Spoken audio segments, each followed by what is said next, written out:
At the Ortega Academy of Magic, Alto must summon and form a contract with a familiar or else be held back a grade. He had failed the summoning spell before, but he finds an old book and performs the spell within, summoning a naked demon girl named Vermeil. She kisses him to drain his mana and says she will serve him out of gratitude for his summoning, breaking her out of imprisonment. She attempts to seduce him, but he refuses and makes her wear his sister's dress and shoes. When he presents her to the class as his familiar, she conceals her horns and tail to pass for human. Alto's childhood friend Lilia becomes jealous and challenges them to a duel. If she wins, Vermeil will stay away from Alto, and if he wins, she will obey one command from him. Lilia's familiar, Sylphide, unleashes a powerful wind attack, but Vermeil effortlessly blocks it, then uses magic to make Lilia become so aroused that she forfeits. Alto orders Lilia to be friends with Vermeil. Later, Vermeil tells Alto that Lilia is in love with him, but he doesn't believe her. She kisses and drains him again and says she needs to or else she will disappear. She says sex would provide more mana and tries to seduce him, but he stops her and says kissing will suffice. Vermeil shocks everyone by knocking a rampaging dragon to the horizon with a finger flick. Alto scolds her for drawing attention to herself. The dragon's owner and his big brother, Rex, threatens them with Rex's dinosaur familiar, but Vermeil supercharges Alto's mana, allowing him to defeat them with his crystal magic. Alto says his dream is to be a splendid mage and Vermeil approves. The next day, they and Lilia meet their friends Marx and Cheryl.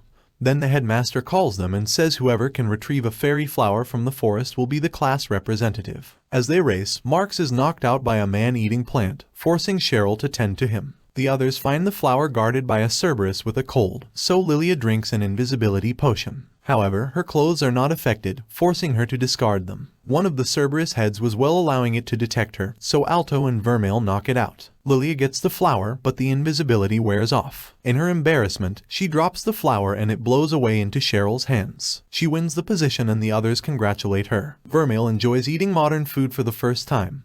Then the dragon riders pass by and everyone admires the member Chris. After PE, Cheryl encourages Lilia to confess her feelings to Alto while Lilia wonders if Vermeil is really human given her incredible power. Vermeil makes a scene by following Alto into the boys' locker room. Later, Vermeil enters Alto's shower and attempts to seduce him again. Chris beats up Rex and expels him from the dragon riders both for losing to Alto, and because his familiar is a dinosaur and not a dragon. When Alto learns what happened, he angrily challenges Chris to a duel. She accepts and calls on her dragon. Vermeil supercharges Alto's mana, but Chris' fire spells are powerful enough to shatter Alto's crystal constructs and damage Vermeil when she blocks them. Chris rises into the sky on her dragon's back and boasts that dragons are the ultimate beings and all other creatures, including dinosaurs, are inferior. Determined to prove her wrong, Vermeil supercharges Alto again and he makes a huge crystal construct. Alto and Vermeil use the construct as a distraction to leap up to Chris and hold a crystal shiv to her throat, winning the duel. Due to his victory, Alto becomes popular with the ladies, to Lilia's jealousy, but Professor Obsidian lectures him not to take duels lightly. Chris does her own chores and apologizes to Rex. Vermeil tries to seduce Alto again, but he says one should only kiss someone they love, so she says she loves him.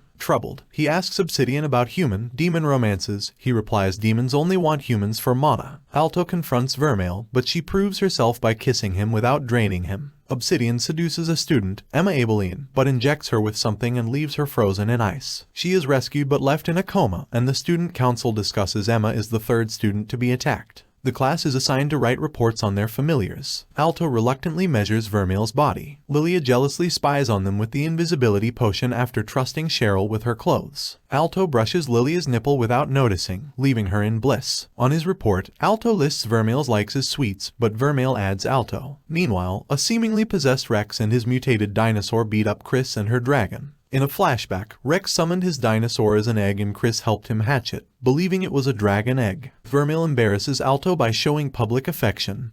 Then Rex's brother begs them for help. Rex continues to beat up Chris. He can withstand her fire spells and his body starts to mutate. As his brother, Alto, and Vermeil arrive, Rex says he wants revenge on Alto as well. But the student council president Alina arrives and knocks Rex and his dinosaur out cold with her sword, destroying their various growths. Chris watches over Rex in the infirmary. As an exam is coming up, Vermeil walks away and Lilia is eager to study with Alto alone. Vermeil meets Obsidian and says she knows he is the one attacking students and urges him to stop.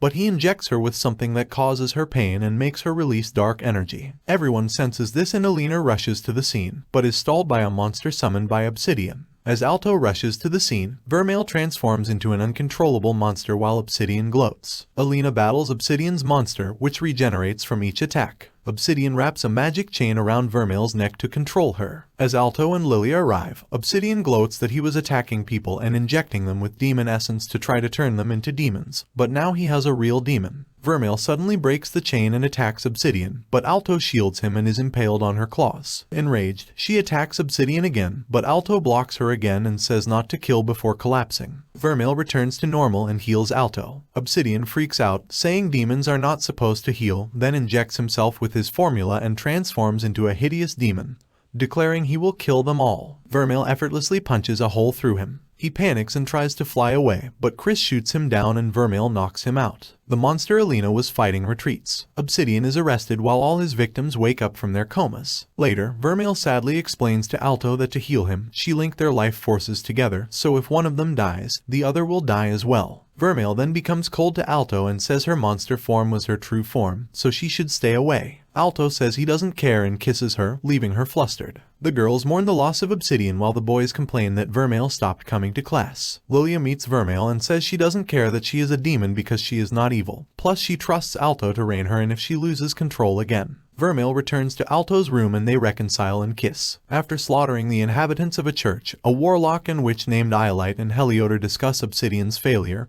and say he was a fool, but his research was interesting and they will complete it. Vermeil changes into a school uniform that is a bit too small for her and joins Alto in class, to the perverted delight of the boys. The student council suddenly detains the two. Alina apologizes for not being able to help them during their battle against Obsidian and says Obsidian has escaped from prison. They suddenly hold Alto at sword point and demand the truth. With little choice, they confess that Vermeil is a demon and that their life forces are linked. Student council member Jessica wants to destroy Vermeil, but is shocked when Alina accepts this and agrees that Vermeil is not evil. Alina then invites Alto to join the student council. Though suspicious of Alina's motives, Alto accepts her offer, making Lilia, Marks, and Cheryl proud. Vermeil later warns him that she suspects Alina is not human. The two attend a council meeting, but walk in on Alina, Chris, and Jessica changing clothes. Jessica freaks out, but Alina and Chris merely say it was their fault for not locking the door. Alina brings in a piece of the creature she fought. They examine it and find a magic they have never seen before. Meanwhile, Iolite and Heliodor meet the creature's master, Kohakumia. Iolite angers her by revealing he killed someone he was supposed to recruit. Then he and Heliodor leave to target Alto and Vermeil. Alto dreams of a child Vermeil crying in a ruined city, then a woman tells him to choose between helping humanity and bringing salvation, or helping Vermeil and bringing destruction.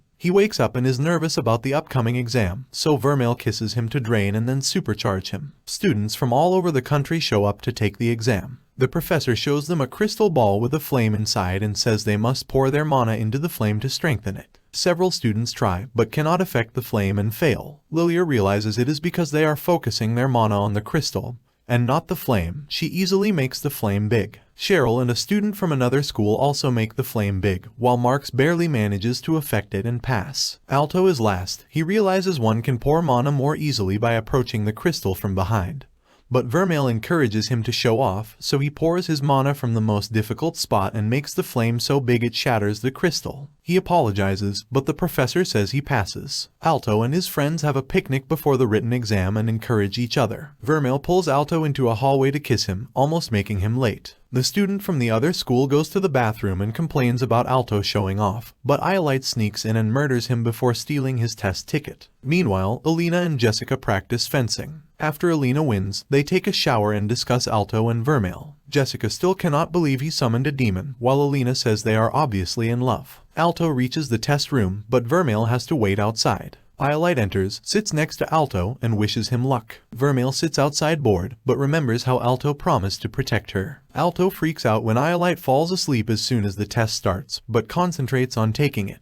After a while, Iolite wakes up and writes super fast to finish the test in seconds, then mocks Alto for being slow. As the professor reprimands him for talking, a guard reports finding the body of the murdered student, then he realizes Iolite is not a student. Iolite says he only took the test for fun, then summons a stone golem to crush the professor's legs. As the students except Alto evacuate, Vermeil and the professor from the first exam show up. Guards drag a reluctant Lilia, Marks, and Cheryl out of the building. But when they try to re-enter, a space warp sends them back outside. The golem withstands all their attacks and grabs Vermeil. Enraged, Alto explodes with power and shatters the golem.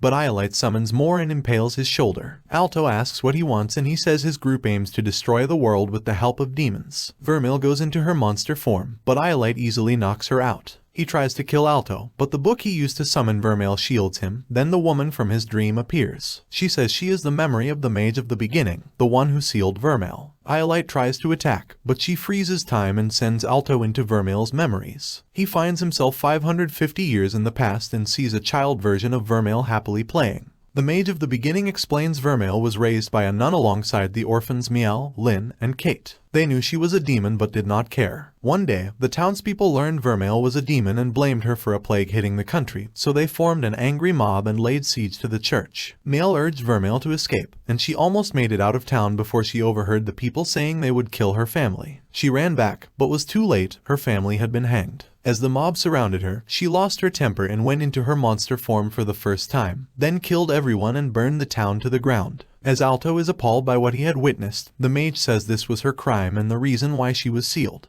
Alto finds he can interact with Vermeil and comforts her. She transforms into the adult Vermeil and cries that her crime can never be undone. But he says he does not care and kisses her. As they wake up in the real world, he declares he loves her. Iolite summons a huge golem and says Vermeil's only purpose is to destroy the world. But they tell him to shut up and combine their powers to destroy the golem. Heliodor appears and says she cannot maintain the space warp much longer, so she and Iolite escape through a portal. Vermeil identifies the Mage of the Beginning as Fatma. Fatma says Vermeil is her dear friend and urges Alto to care for her, then repairs the building before disappearing. Later, in an effort to become stronger so he can protect Vermeil, Alto is trained in fencing and martial arts by Jessica and Chris. He is easily defeated in spars due to lacking strength and experience, but aims to improve. In bed, Vermeil says she loves him too. In a student council meeting, Alina says they must work together to stop these attacks and they all agree. Lilia, Marx, and Cheryl receive their test results and they all passed. But when Alto doesn't show up, Lilia jealously suspects he is doing something with Vermeil. The two are indeed kissing in public, basking in their love and determined to protect each other.